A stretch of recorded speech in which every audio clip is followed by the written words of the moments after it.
children there in Tallahassee. Here's what we know right now about the shooting. Florida State Police identified the shooter as 20-year-old Phoenix Eichner, the son, again, of a Leon. Oh, I got to pause it there. I know we get into shooting, but y'all notice that it's always a white person and a black person on the newsstand. It's like they put this right in front of our eyes, how they just market to with races. You know, it's actually quite brilliant in how they just have these race wars. They making big money doing that. Check it out. County Sheriff's deputy.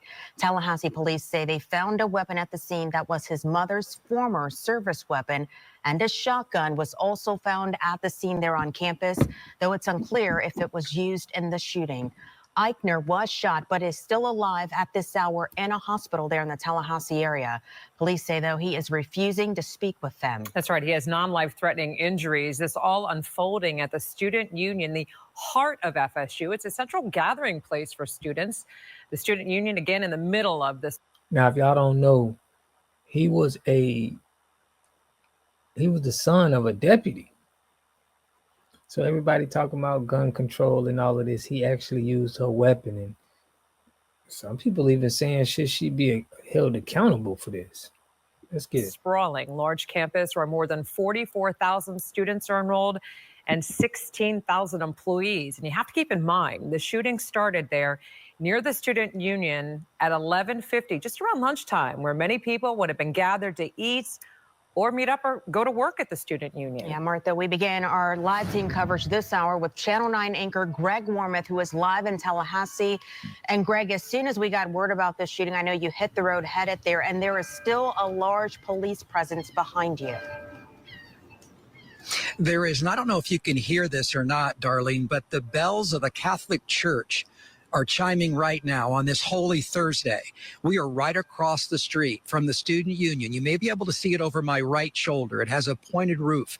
It is surrounded by investigators right now. And many of the students who heard the gunshots ran across the street behind me to this church. We'll hear from some of them in just a moment.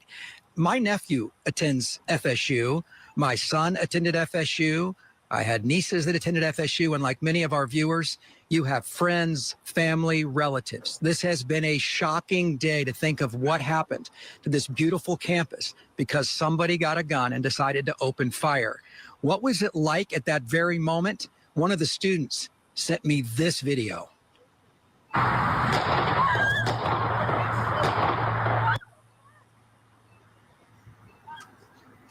The sound of gunfire. We've now learned that that was a deputy-issued revolver. It belonged to one of the deputies, a student resource officer here in this county, whose son is the one accused of at least 2 counts of murder and injuring so many others. There's at least 6 others that are dealing with injuries, not to mention the psychological impact that all of this campus and really all of Florida is feeling right now tonight. In terms of that news conference, I've heard a lot of news conferences after school shootings, unfortunately, but this one was so much different because it was a deputy's son and a deputy's gun that created this shooting massacre here today. Take a listen. But I will tell you this. We will make sure that we do everything we can to prosecute and make sure that we send a message to folks that this will never be tolerated here in Leon County, and I dare say across this state and across this nation. I don't think that deputies should be charged. I don't think that, if they go to that extent, that's pretty wild. But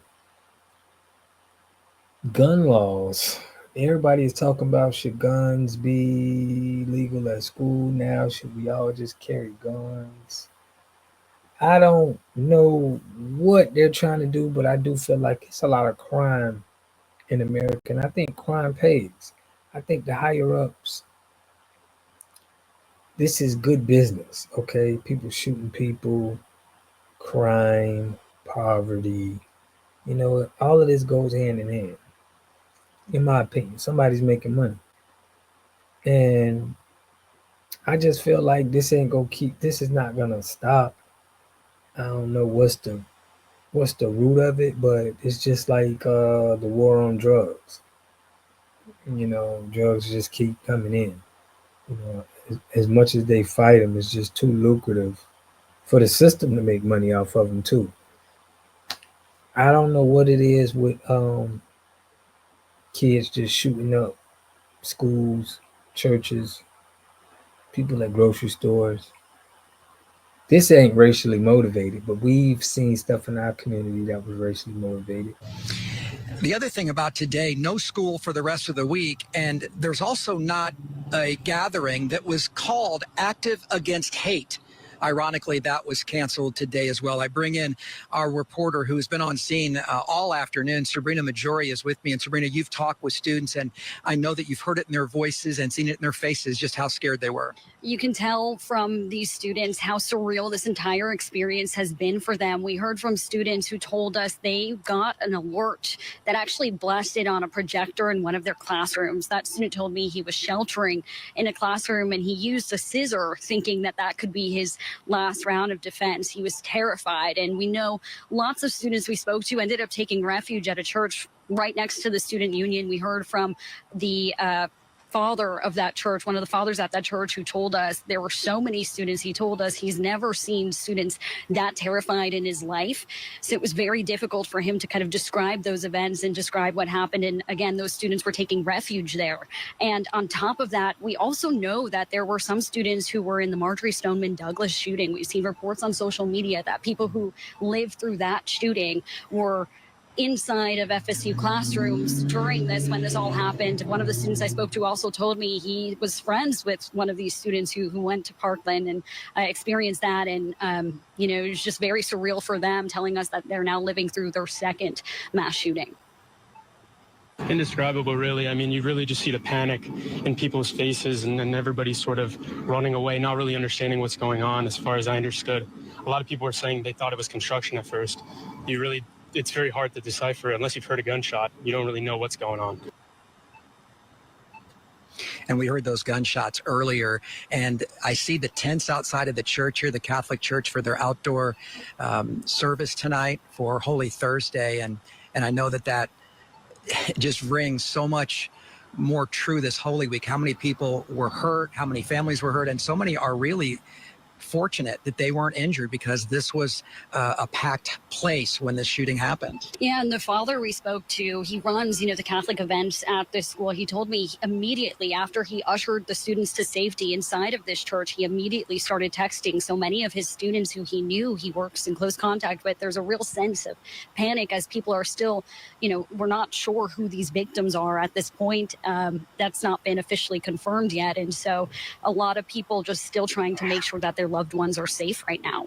Excellent job bringing you their perspective. And again, we're going to continue to follow the story, the vigils, and the healing. I listened to the president of Florida State talk about, we are here for the university, for the families of the victims, and we will heal together. Florida State is now Florida State Strong. They are now the latest on the list of a school shooting. I know one happened in 2014 at the library. This one is so much different than that one 11 years ago. And the students involved here at Florida State, as Sabrina mentioned, Darlene and Martha, have been through safety drills throughout their schooling because of what had happened in their life, what they had to witness.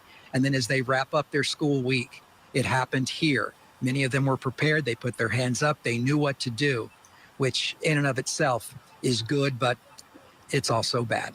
Reporting live in Tallahassee, Greg Warren with Channel 9 Eyewitness News. Yeah, Greg, thank you. You're alluding to the November 2014 shooting where a former FSU graduate opened fire at the library there, shot 3 people, no one dead, but obviously this one just causing just so much sadness, devastation. Law enforcement calling this a heinous crime and that the shooter will pay. We have. All right, so we see it, man. Mass shooting. I see people covering this. They probably get this off of the Carmelo Anthony case, but this is real. This could happen. This happens all the time. And something that we gotta, is this an MK Ultra event? Is this something that is being done? And if y'all not familiar with MK Ultra was a experiment that was done in 1951, where it was tactics that you could do to have mind control over somebody where they could create or do a crime and not remember it. It kind of like, you know, erases from their memory. This is what, you know, our government was working on back in the day in 1951. And I was talking about this on one of my videos, I think last year, that Martin Luther King mother passed away from, I believe, was an MK Ultra guy. But a lot of people don't know what that is and know about MK Ultra and how it could have mind control over to have you can do anything that somebody wants you to do. So that's real big. It's real big that we got to look into. But that's all I got for you in this video. I'll catch y'all in the next video. Peace and love. You are totally dependent on other people to take care of your needs because you don't have those roots sunk into the ground. To have a community, you must have three things to have a community in it. You must have a wholly independent economic structure that can provide goods, service, products, and things for your own people, and jobs and tax bases for your own people. You should at least control four basic things. You should be trying to control water, food, medicine, and energy to be able to survive. Here we got Mr. Pollock. He had a cornfield. He took advantage of a free water test from us, and this is what we found in this water. We found sulfur, we found hardness, and we solved these problems with an easy fix of 2 tanks. So get your free water test today. Stay blessed. Click the link below.